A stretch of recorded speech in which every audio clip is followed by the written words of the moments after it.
Okay, guys, so it is day 2 of my podcast, and today we are talking about courage and what it takes to be courageous. So I don't know if this video is going to be as long as my last video. I wasn't positive it was going to be that long, but it turned out pretty long. So anywho, so let's jump into the podcast. So courage, what does it mean? What does it take to be courageous?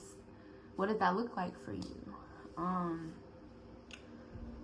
For me, it looked like having a lot of difficult conversations that I was not ready to have.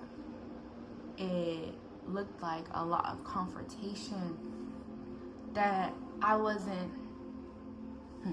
Confrontation is the wrong word. I'm a big kid at heart, so I watch like a lot of cartoons and stuff. So more recently, I have been watching The Proud Family on Disney Plus, and so yeah. So I learned the difference from conversation and confrontation, which, you know, I was like, So that word is wrong, not confrontation. Because before I was like, yes, I love confrontation. No, I don't like confrontation. I like to have conversations. I like to get to the root of the problem. I like to talk about what's actually going on. I like to come up with a solution. I like to know, okay, this is what we're facing. This is what's going on, but we can do this to fix it. Or even if we can't do this, we can do this or this to fix it. Conversation. That's what it meant for me. You know, I am a type of soul being that a lot of things really, I don't get scared easily. Like, I like heights, I like rides, roller coasters, I would do bungee jumping, I would do skydiving, those type of things, spiders, bugs, like all that stuff, those type of things never scared me, it never put fear into me. But the things that did was, or had been, were conversations. The conversations where you don't know how the other side is going to feel, or you don't know what could be the outcome of what's about to happen. What would be the outcome of what's going to come out of your mouth and the reaction that you're going to get from the person hearing you. So that has been one thing that I have learned about myself. That is, you know, I've done public speaking. I was in a pageant in 2008, so I've done the public speaking. I have stood in front of hundreds of millions of eyes. Not millions, I don't want to say millions, maybe one day, soon. But I have stood in front of sets of hundreds of eyes. You know, I've had those moments, and I did it young, so those type of things, they don't put fear into me, they don't scare me. I honestly like that little adrenaline rush where it's like, oh my gosh, like I'm going onto this stage, but like once I get up there and after a few seconds, like I'm good. After those few seconds, like it all washes over me and I love it. I'm present. I know that I'm doing what I'm supposed to do. So like the pageant, me being in the pageant, me winning the pageant, that helped me a lot. I did it in North Carolina. I won Little Miss North Carolina. And then I ended up going to California to do National American Miss, and then that's when I had to pass down my crown.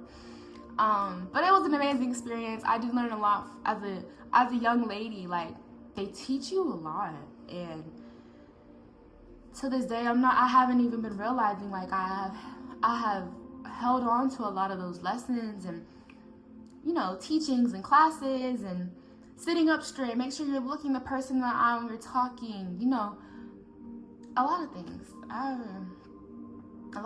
Public speaking, like, it was a great and amazing experience for me. So that's what I want to talk about today. What does it mean to be courageous? Maybe it's just going and taking yourself out on a date. I remember I was working at Starbucks at the time, and I had told like one or two people one or two baristas, like, you know, they were talking to me and saying, oh, I just want to be loved, or oh, I just, you know, I want to go on a date, or I asked this person on a date, but they kind of rejected me. Maybe being courageous for today or tomorrow or next week, set a date, or you take yourself on a date, where you know, plan something for yourself. You know, I feel like me being courageous yesterday was, I ran me a bath water. I did my little routine. It wasn't even a routine. This was the first time I actually ever did this. I ran my bath water. I did my little 1-2. I put some tulip petals in there. I put some tulip leaves in there. And I just sat there and I took everything in. I took the heat from the bath. I took the heat from the water. I took the steam. I took the petals touching me in certain ways. And courageous could mean so many different things. You know, maybe it's reaching out to that friend. Maybe y'all aren't talking. And, you know, maybe you feel like there's something that you should say, and something that you feel like something that you would say would touch them in a certain way. Reach out. If something is telling you to do something in a good way, let me make sure. Hold on. High frequency, love, peace, something that's pushing and feeling light into others. Let me not say pushing, because that's more of force, but feeling light into others gently. You want to make sure that you're spreading love, unity, harmony, tranquility, oneness.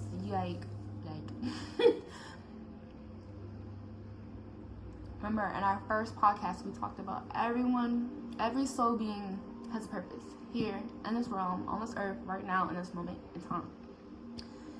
And right now, I feel like mine is to share my story, share my experiences, share my lessons, and for my voice to be heard.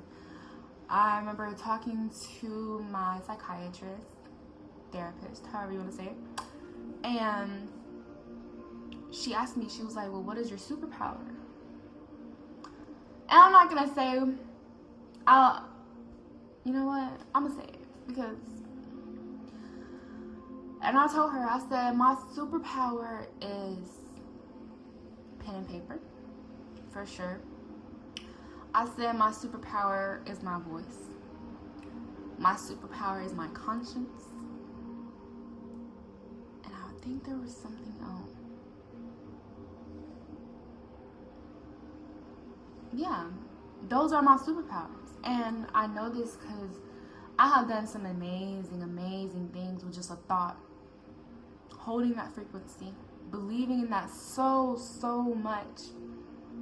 Courage could be determination. What do you mean by that, Chanel? I graduated high school in 2023, okay? Straight out of high school, my mama found this real estate school. It was 7 minutes from where we had lived in that point in time. 7 minutes, it was in downtown of Clayton. I'm from Clayton, North Carolina. And it was 7 minutes from where we lived, where we stayed, to downtown. I'm like, okay. And I remember me, my mom, and my baby sister, we all sat down a couple months prior to that, and we were watching Selling Sunset on Netflix. It's Florida, I want to believe, on the coast of Florida. Beautiful, gorgeous, multi-million-dollar homes. Beautiful. And we were all talking. I'm like, we could actually do that. Like, we could literally become real estate agents and literally have our own firm. And you know, and at that time, my sister, she was like, yeah, I'm gonna do real estate when I get out of school. Like, and she was in high school at the time, and I had already graduated. I had already graduated. I hadn't moved out to go to Charlotte yet. That's a whole another courageous story right there. And yeah, so that was the plan. We were all gonna become real estate agents and have our own brokerage firm and just be successful real estate agents. So time comes, my mom comes across the school, I go to school, and I'm thinking, you know, I could do this like high school and take all this stuff and I'm gonna go home and I'm gonna pass. No, it did not work that way. At my time, I was still smoking weed. So I'm going to class high, mind you. I'm smoking right before class, going to class. Learning, getting all my stuff, going back home. Probably going to class smelling like gas. Who knows? Probably, most likely. Cool. So the first time, didn't pass. I got, what was my score?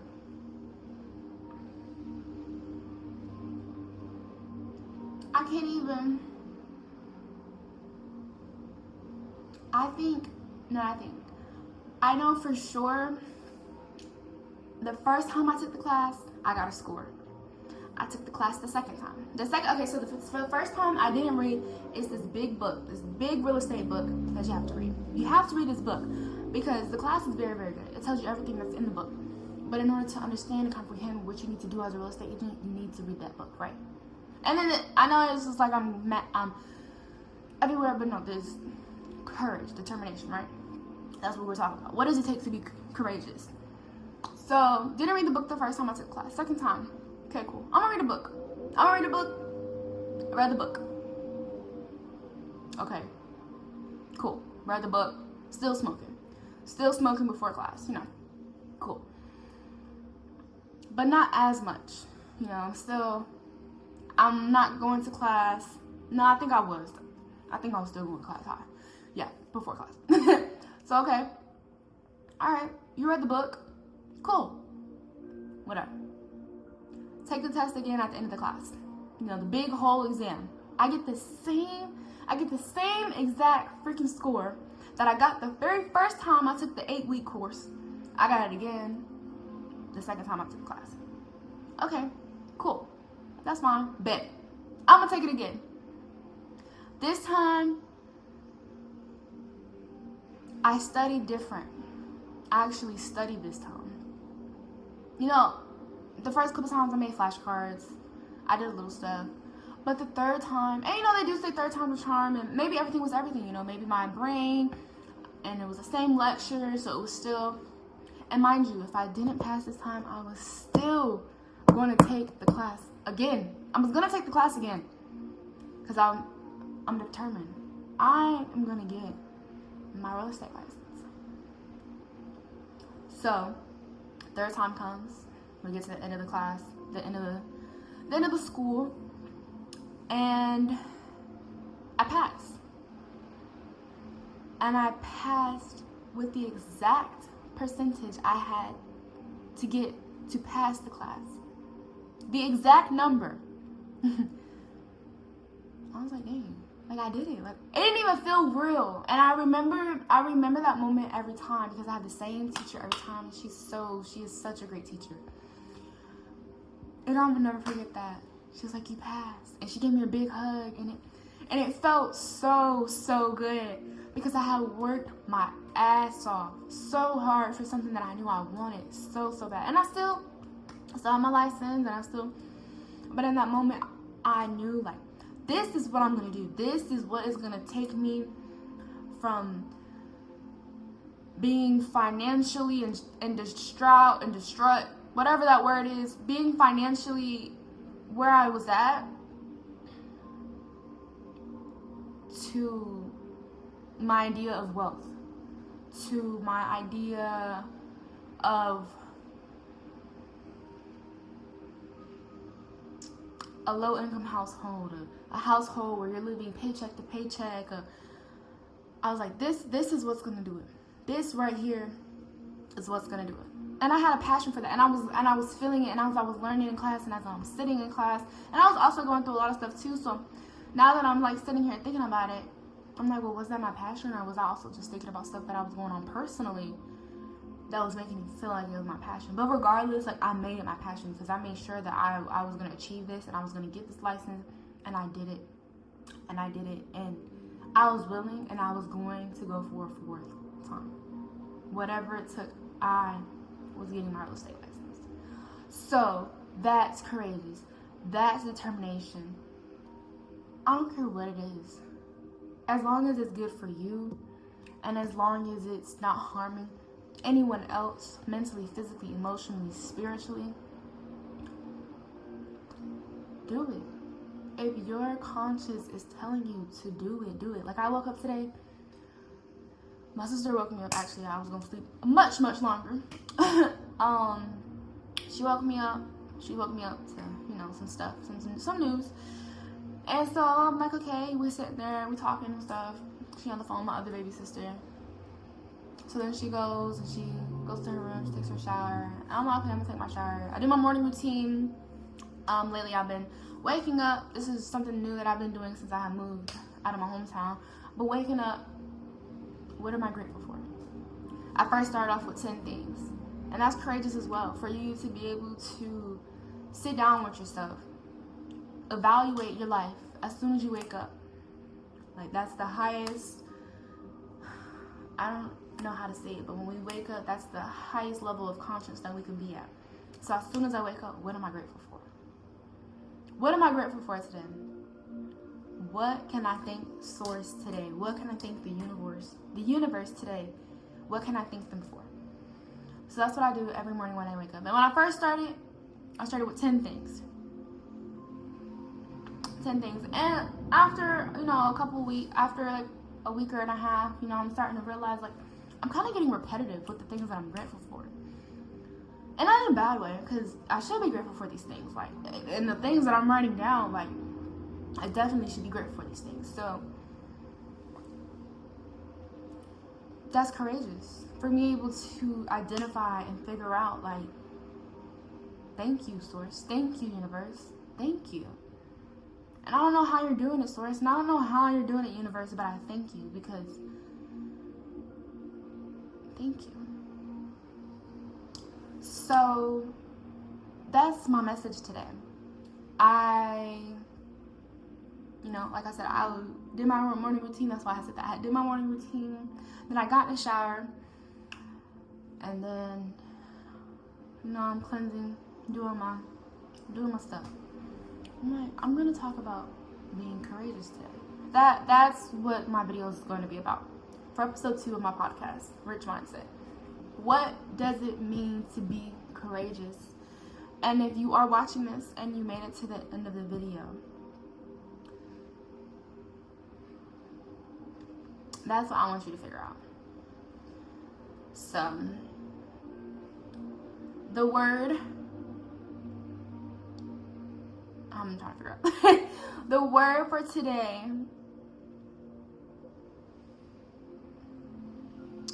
is the 2 words. It's 2 words. So if you made it to the end, my 2 words is subconsciously, and I have to spell it right, because I just learned how to spell it. Listen, I don't know if I'm dyslexia or what, but me and spelling, I gotta figure it out, okay? So the 2 words are subconsciously courageous. So, spread love, spread light, spread peace, spread harmony, and most importantly, spread and be in unity. Again, my name is the Okoko Chanel.